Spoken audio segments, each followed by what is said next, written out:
Assalamu alaikum students. Today our topic is developing persuasive business message. In the previous topic we have discussed that how can you write a persuasive business message, and we have discussed the 3 writing steps of persuasive message. But here we will discuss that how you can develop a persuasive business message.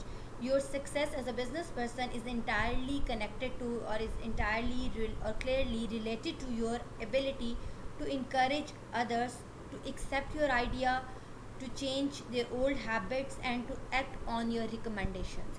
यानी कि as a एक successful business person वो होता है जो अपनी persuasion skills use करते हुए जो है उसकी जो सक्सेस है वो कम्प्लीटली इस चीज़ से रिलेट कर रही होती है कि आप में कितनी एबिलिटी है, आप में कितने गट्स हैं कि आप दूसरे लोगों को जो है वो मोटिवेट कर सकें, उनको इनकरेज कर सकें कि they would be able to accept your idea, your new idea, कि वो आपके नए आइडिया को एक्सेप्ट करें, अपने पुराना स्टेट ऑफ माइंड और सेट ऑफ माइंड को चेंज करें, अपनी पुरानी हैबिट्स को चेंज करें और they act according to your recommendations, और आपकी रिकमेंडेशंस के अकॉर्डिंगली जो है वो एक्ट करें.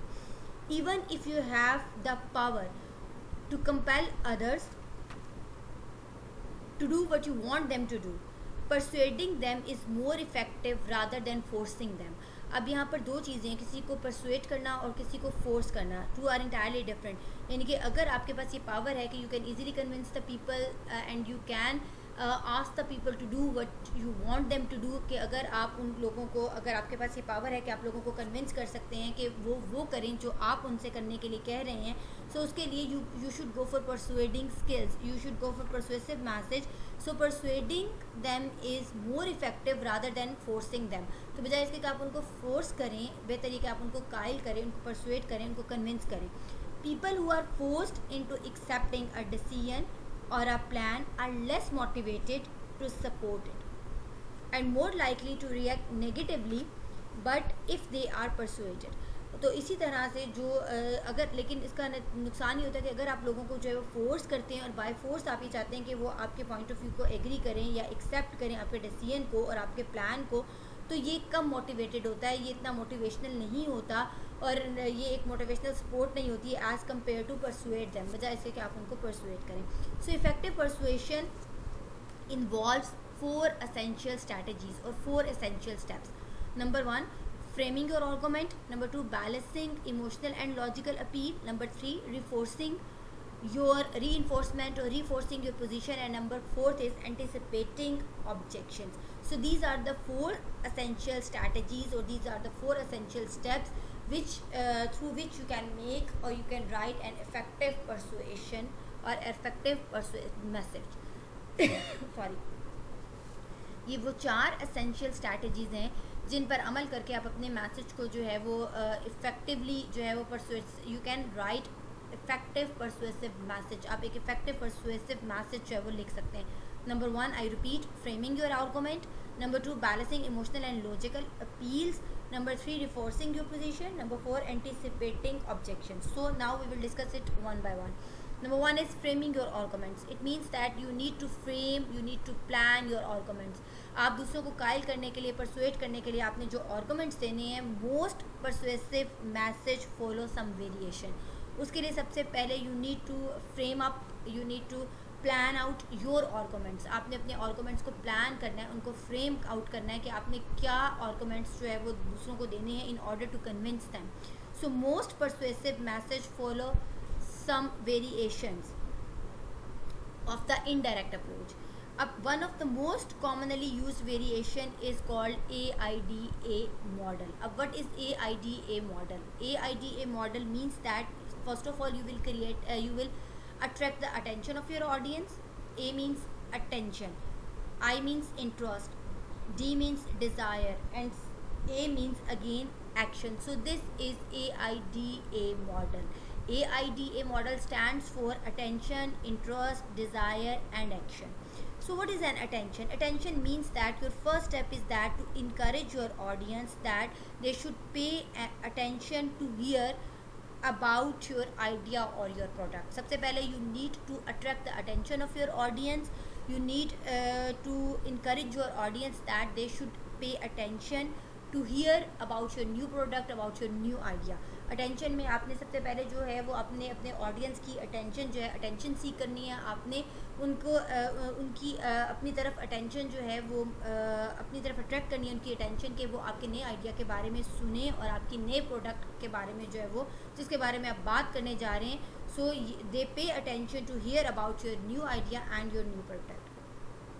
Whatever your main idea is, be sure to find some common grounds on which to build your case. जो कुछ भी आपका आइडिया है या आपकी प्रोडक्ट है, आपने सबसे पहले जो है you try to find some common grounds. आपने जो है कुछ उसमें जो कॉमन चीज़ें हैं, जो कॉमन ग्राउंड्स हैं, आपने उनको फाइंड आउट करना है on which to build your case, जिस पे आप फर्दर अपना केस जो है वो बिल्डअप करेंगे. Second thing is AIDA model की जो सेकेंड स्टेप है that is interest. Now at the second stage you need to develop an interest in your audience. आपने क्या करना है, आपने इंटरेस्ट डेवलप करना है और इस इंटरेस्ट को डेवलप करने के लिए you need to provide additional detail and explanation that motivate audience to imagine how this might be benefited for them. जो आपके ऑडियंस के लिए जो है वो जो आपके ऑडियंस को मोटिवेट करेगी कि ये जो प्रोडक्ट है उनके लिए, जो आपका नया आइडिया है, ये जो आपकी नई प्रोडक्ट है, how this might be benefited for them, ये उनके लिए कितने जो है वो फ़ायदेमंद होगी. Third thing is that desire. After seeking their attention, after creating interest, the third thing is that desire. अब आपने क्या करना है, now you need to help the audience member accept your idea by explaining how the change will benefit them and answering potential objections. यानी कि इसकी वजह से ये होगा कि उनके अंदर एक डिज़ायर पैदा होगी कि they will somehow they will be inclined to purchase your product, or they will be inclined to test your product, or they will be inclined to accept your idea. So help your audience members to accept your idea by explaining them or by giving them the detail and how, by telling them that how this change will benefit them, कि ये जो change of mind है, जो change of idea है, या change of the product है, how this will be helpful for them, ये इनके लिए किस तरह से फ़ायदेमंद होगी. एंड आंसरिंग पोटेंशियल ऑब्जेक्शंस, और उनकी अगर कोई ऑब्जेक्शन हैं तो आपने उसको आंसर करना है. The last thing is that action. Suggest the specific action. उसमें लास्ट स्टेज पे now you can suggest them a specific action you want your audience to take, including a deadline when applicable. So ये तो था AIDA model. The AIDA model actually uses the direct approach, in which you use your main idea as an attention seeker, then you build the interest, and then you emphasize your main idea in the action phrase, जिसको हमने कहा ना AIDA, यानी कि attention, interest, desire and action. So this is like a cycle. ये एक cycle है जिसमें जो है वो यूजुअली यूज़ अ डायरेक्ट अप्रोच, जिसमें हम यूजुअली डायरेक्ट अप्रोच यूज़ करते हैं. और जब आप डायरेक्ट अप्रोच यूज़ करते हैं तो सबसे पहले you give your main idea और you lay stress on your main idea as an attention seeker. Then you build the interest of the audience and then you create a desire in them. You build your their interest with your argument. आप अपने argument के साथ, अपनी logic के साथ, reasoning के साथ आप उनके इंटरेस्ट को बिल्डअप करते हैं. फिर आप उनमें क्रिएट करते हैं desire with your evidence, and then at the end you emphasize your main idea in the action plan or in the action phrase with the specific action you want your audience to take. और उस specific action के साथ आप उसको end up करते हैं जो आप अपने audience से चाहते हैं कि now your audience should take that action. So when you AIDA message uses the, ये तो था कि जब आप डायरेक्ट अप्रोच यूज़ करते हैं, बट when AIDA approach और AIDA model uses the indirect approach, जब आप AIDA मॉडल के साथ या AIDA मैसेज के साथ इनडायरेक्ट अप्रोच को यूज़ करते हैं तो it means that it is delivered by memo और ईमेल. तो फिर आप उसको डिलीवर करते हैं मेमो के ज़रिए, जो बिजनेस डॉक्यूमेंट होता है उसके ज़रिए, या फिर ईमेल के ज़रिए.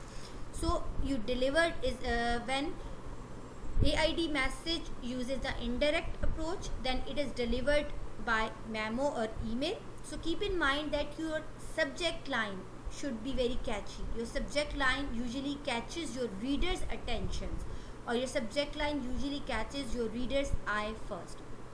So your challenge is, or your channel is to make it interesting. Your challenge is to make it interesting and relevant enough to capture reader's attention without reading your main idea. तो जब आप उसको जो है वो indirect approach के through जो है वो AIDA टेक्निक यूज़ करते हैं थ्रू इनडायरेक्ट अप्रोच, तो उसमें आप सबसे पहले इसको डिलीवर करते हैं मेमो और ईमेल के ज़रिए, और उसमें भी जो आपका जो सब्जेक्ट लाइन होती है वो इतनी कैचिंग होनी चाहिए, इतनी इंटरेस्टिंग होनी चाहिए कि सबसे पहले रीडर की जो नज़र उसकी तरफ जाए और रीडर को जो आपका मेन आइडिया उसको पढ़ने की ज़रूरत ही ना पड़े.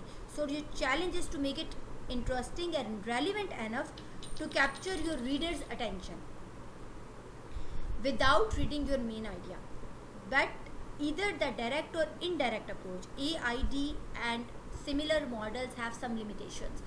अगर AID मॉडल की हम बात करें कि इधर AID ए मॉडल में you can go for direct approach और you can go for indirect approach. आप डायरेक्ट अप्रोच भी यूज़ कर सकते हैं, इनडायरेक्ट भी अप्रोच यूज़ कर सकते हैं, लेकिन इस तरह के जो और दूसरे मॉडल्स हैं और AID मॉडल्स हैं वहाँ उसमें आप डायरेक्ट अप्रोच यूज़ करें या इनडायरेक्ट अप्रोच यूज़ करें. These models have some limitations. इन मॉडल्स की कुछ लिमिटेशंस हैं. वो लिमिटेशंस क्या हैं? उसकी 2 लिमिटेशंस हैं. जैसे number 1, it is unidirectional method. जो AID मैथड है या स्ट्रैटेजी है, ये एक यूनी डायरेक्शनल मैथड है. यूनी डायरेक्शनल मैथड का मतलब ये है कि इसमें एक पर्सन डायरेक्शन दे रहा है. यूनी डायरेक्शन यानी कि एक पर्सन जो है वो ओनली वन डायरेक्शन, इसमें जो है एक डायरेक्शन, एक पर्सन जो है वो डायरेक्शन दे रहा है. सो इट इज़ एसेंशियल और it is necessary to talk, और इसमें यूजुअली ये होता है कि it essentially talk to the audience rather than talking with the audience. कि इसमें आप जो है कोई भी जो आइडिया होता है, इसका सबसे बड़ा ड्रॉबैक ये होता है कि ये एक यूनी डायरेक्शनल मेथड है और इसमें यूजुअली जो है यू टॉक एट ऑडियंस. आप ऑडियंस के साथ जो है वो बात कर रहे होते हैं, मतलब आई मीन यू ऑडियंस को कोई बात बता रहे होते हैं but you are not talking with the audience. आप ऑडियंस के साथ बात नहीं कर रहे होते, उसमें ऑडियंस इंगेज नहीं होते. ये यूनी डायरेक्शनल मेथड होता है, यानी इसमें सिर्फ एक पर्सन जो है वो डायरेक्शन दे रहा होता है, जो प्रेजेंटेशन दे रहा होता है. तो इसमें जो है it essentially talk eight audience, यानी कि आप जो बात करें वो ऑडियंस जो है सिर्फ उसको सुन रही है. They are not involve, they are not engaged in it. So it is unidirectional method. और इसका सबसे बड़ा जो है वो ड्रॉबैक है कि it talk eight audience not with the audience, कि इसमें ऑडियंस की उस तरह से इन्वॉल्वमेंट नहीं होती. Secondly, it focus on one time events not long term relationship.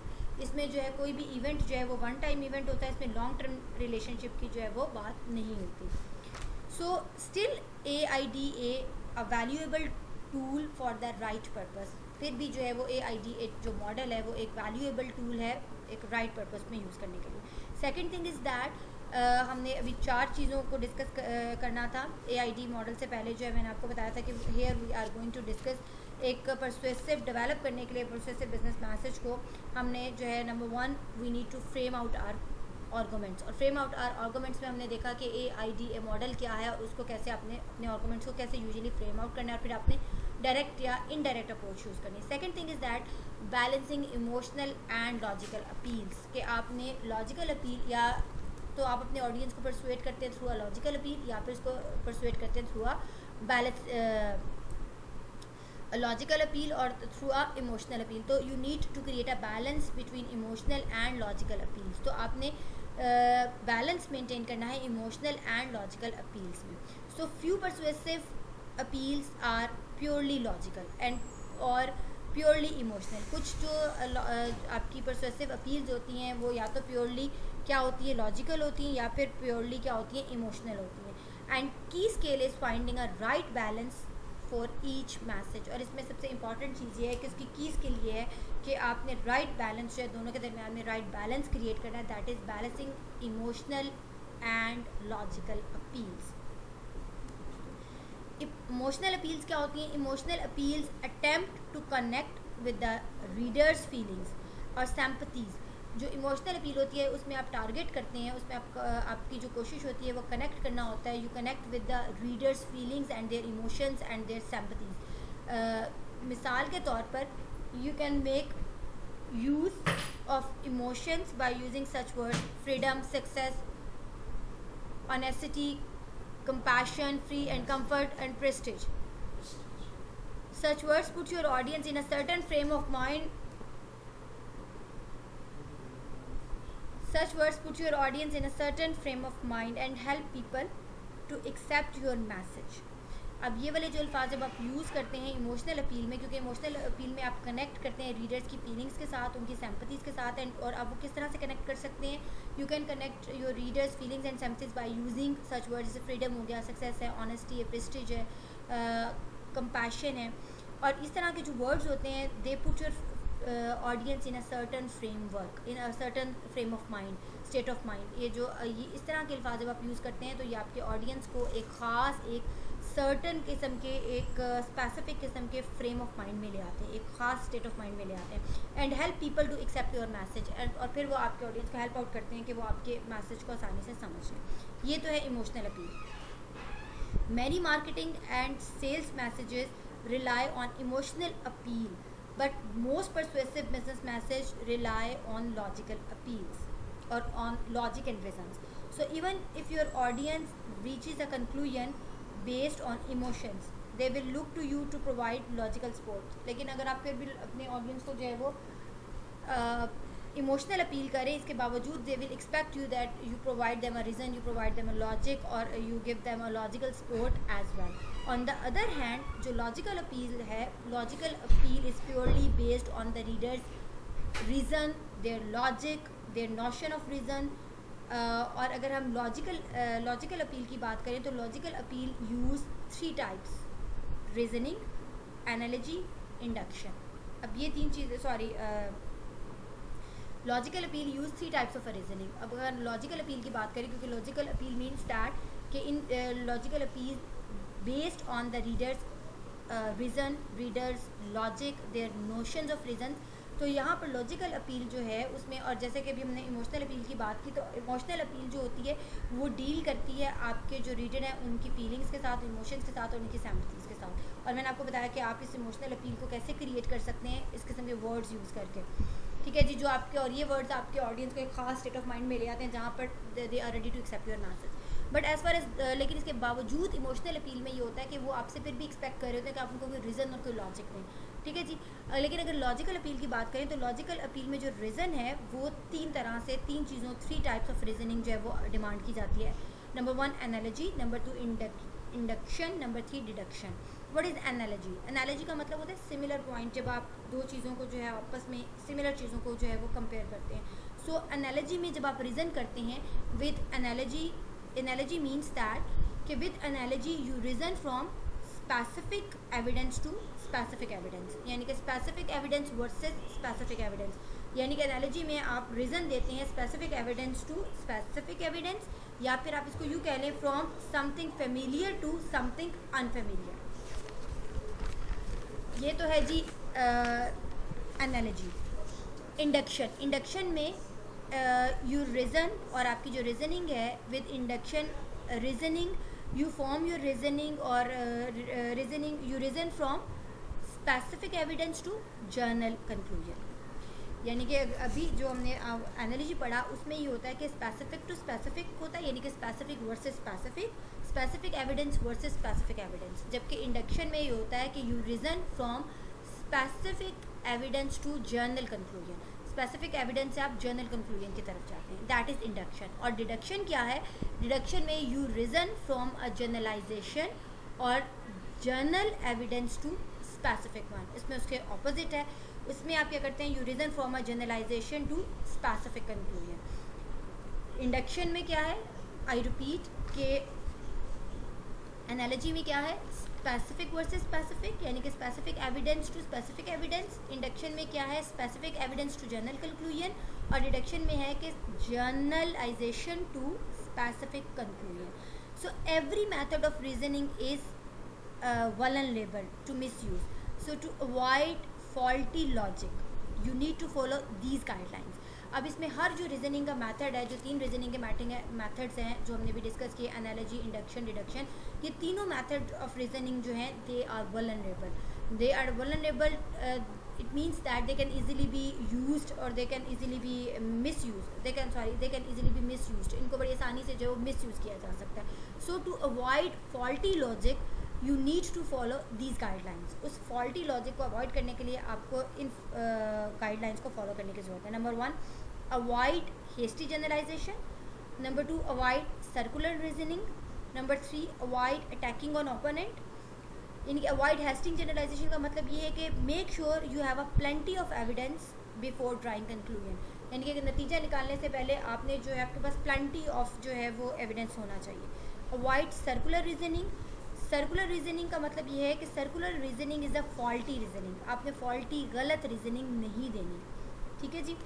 Third thing is that avoid attacking on opponent, अपने मुखालिफ पर अटैक नहीं करना, उसकी पर्सनालिटी उसके करेक्टर पर अटैक नहीं करना, बल्कि आप उसको अगर काउंटर अटैक करना चाहते हैं तो you need to you will attack the arguments, आप आर्गूमेंट्स के साथ अटैक करेंगे, उसके you will attack the arguments, arguments को अटैक करेंगे instead of attacking on your opponents character और attacking on your opponents personality. उसको टारगेट नहीं बनाना, उस पर अपने ओपोनेंट पे जो है पर्सनल अटैक नहीं करना, उस पर उसके करेक्टर पे अटैक नहीं करना, उसकी पर्सनालिटी पे अटैक नहीं करना।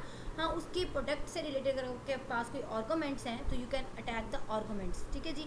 Avoid over simplifying a complex issues, avoid mistaken assumptions and avoid faulty analogies.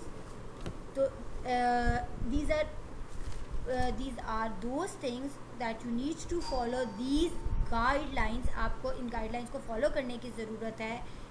अगर आपका मेथड ऑफ रीजनिंग इंडक्शन है, डिडक्शन है या एनालॉजी है, तो इन सारी सूरतों में you need to follow these guidelines, ठीक है जी। इसके बाद है जी री इन्फोर्सिंग योर पोजीशन, कि आपने अपनी पोजीशन को किस तरह से री इन्फोर्स करना है, और एंटीसिपेटिंग ऑब्जेक्शंस, वो हम नेक्स्ट ऑडियो में जरूर डिस्कस करेंगे।